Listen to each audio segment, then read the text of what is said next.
Welcome back to part two with me, Jeff Allhead, and Jegsy Dodd on Who's He Talking To. Jegsy, once again, I'm going to dive back in. So you're first going to watch the European days with Jegsy. So, Jegsy, how old was you when you went to Rome? When you went to Rome? Rome 77, 18, 19, something like that. Went by train on the never-ending train journey. Took about 2 days to get there, 2 days to get back. Everyone ran out of food by the time we got to France. How much was to get on the train? Dead cheap, 40 quid or something. 40 quid? Yeah, and it was great. You know, we took over Rome, 28,000 of us. Great laugh. And if you look at, say, the last European Cup final in Madrid, 2019, the difference in the support and the day, because obviously the majority were Scousers in 77, to the absolute global madness of Madrid, where it was just like the whole world turned up. You know, people from Guatemala and just every country under the sun was represented. And then you see your poor mates, because there were 16 of us, you know, having a bevy in the daytime together. And I was the only one who went to the match, who had the ticket. And then you get in the ground and there's just people who don't even know what colour we're playing in or what way we're kicking. You have the tickets, but that's modern football, you know, the money and all that. Is this the latest? Yeah, the latest one, yeah. A lot of people said that's me finished now. If we can't even get into what's just playing. Stevie Metcalf, one of your mates, one of my friends, staunch, like yourself, Stevie, Stevie, and there's other, you know, and they go lifelong to Liverpool, and then they can't go to the thing because he's an executive, he knows a club, and he's not even interested. How disheartening is that, you know? You're almost used to it now. You know, I mean, obviously, Scousers are in the wide awake club, so that if there's a black going or there's a way getting in, they will get it before anyone, you know. So there are people who appear at all the games, they always get in. But if you sit on your hands, you just won't get a ticket. Or you've got to be active and aware of what's going on. Otherwise, the tickets just get gobbled up by tourists. You know, if you're a Smith and you've got a couple of tickets, you're not going to sell them to some lad for the face price. Whereas you can get 500 quid, 1,000 quid off a fella up the road, you know.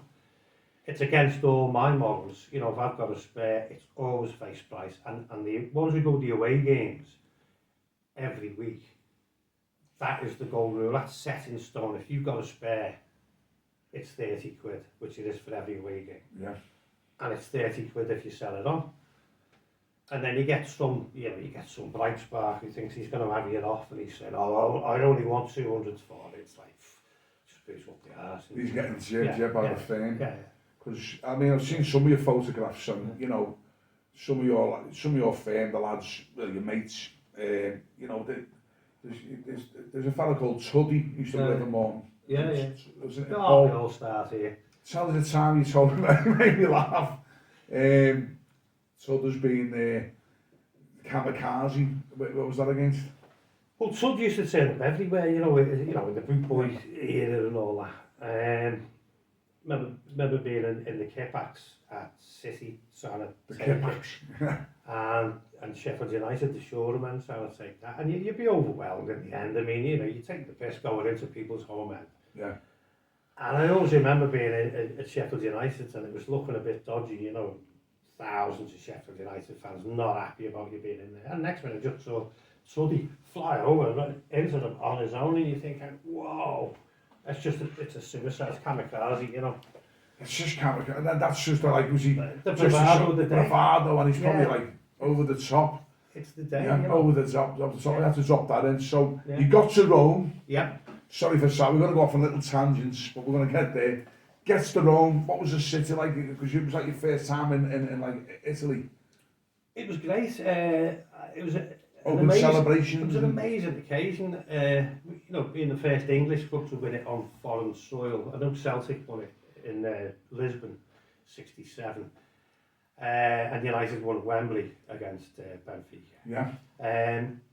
But we were the first ones to win on foreign soil, and the rest of the country all wanted us to win as well. You know, the trains going through London, everyone's cheering and waving and that. So you got that Now, national... everyone hates us. Everyone The absolutely hates us. unbearables. We make we make a rod for our own back by hating everyone, you know, and they hate us, you know, and the media all seem to dislike us. And after Hillsborough, what went on, you know, wasn't just the Sun, it was the Star and loads of other papers. And then the cover-up. So that kind of Escalated, the yes. Scouts Not English thing started. And so obviously, Yeah. if you're a run-of-the-mill, Brummie, Cockney, whatever, you're not going to like us. That's it. And I don't care, just put the drawbridge up, tell with them, you know. Oh, Well, there's always... the Rome one was weird Yeah. because we had such a laugh there and it was great and it was new and it was fresh and we're all of these, you know, because it wasn't like everyone going abroad in 77, you know, you might get a few going to Benidorm or Mallorca, but travelling abroad, you know, it was a new thing. Everyone had to get passports and stuff. You'd get a 1 year one then. But then when we went back in 84, we thought, could be a bit dodgy playing Roma in their own ground, you know. But we all enjoyed Rome last time. You couldn't get more different. It was just the second time The in a row. second time, it was just, it went off completely, all day. So this is when football violence was starting, it was just overseeding. There was just thousands upon thousands of them who wanted to kill you. Yeah. And yeah, it went on all day. I remember 7:30 in the morning in the market. And If anyone died then, the lads saw severe and suffered any. 15 stabbed or something. I had all the cuttings because Yeah. I wrote in Here We Go Gathering Cups in May. My section Yeah. was Rome 84. And it basically ended up, instead of being about football, it ended up about our survival and how we got through it. You know, and it was scary. Like, You're getting the SCS after passing. just getting out that ground. I mean, you know, just because the police are against you, so you're not going to go to them for help. Then you've got to somehow get to the city centre. We were held back for hours, and then they finally get these buses for us, and we've only gone about like 100 yards over the bridge, over the river. Every single window. There's the police help you with Oh, it. they're against us. They hate us, you know. But they throwing things as well, yeah. It's just everything went wrong. I meant toilet seat nearly hit me on the head. You know, you think, wow, Toilet seat. You know, Yeah. where's that come from?